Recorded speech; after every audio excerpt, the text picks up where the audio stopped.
Here's how I travelled to a Rome wedding over 11 days by train and bus. So, after I finished a Camino, I had a day in Santiago de Compostela.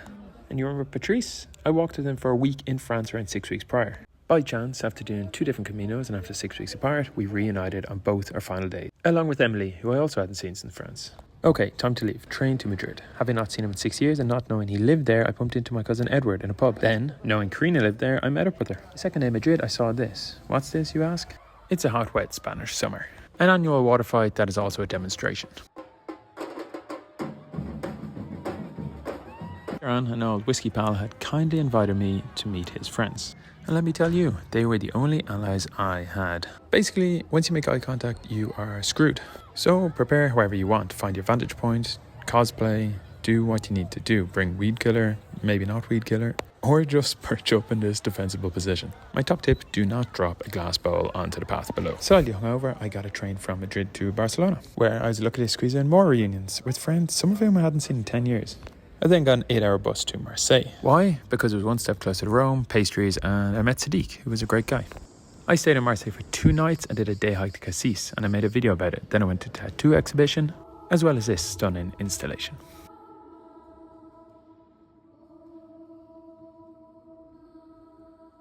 From Marseille, I got a 2-hour bus north. My Irish uncle, my mum's brother, has lived here for 35 years. I've seen him maybe 3 times in the past 18 years.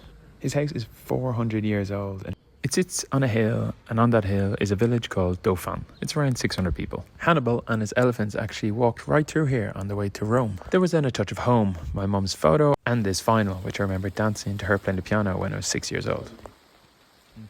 On my second day in Dauphin, I went with Eddie and our e-bikes to see some donkeys. I love donkeys. And Eddie loves beautiful feathers. He makes art with them. Knowing this, a local farmer leaves out feathers for him to collect. It was then time for 2 buses, both of which are delayed to Nice. From Nice, I got a 30-minute train to Menton. I stayed in Menton for 2 days at the campsite, but I also did a little day trip to Monaco. It was a lot hillier than I thought. There were small cars, small submarines, and big boats. And a bird shot on my head. After truly detesting Monaco, I got the train to Genoa, where this dog is from, and Christopher Columbus and Pesto. They also have very, very narrow streets. Anyway, deciding not to go for the elephant approach of Hannibal, I got a bus to Rome. And in Rome, I had pizza and then panically searched for an outfit for a wedding, of which I found, and then we had a wonderful day celebrating our dear friends Luke and Hannah. Hooray!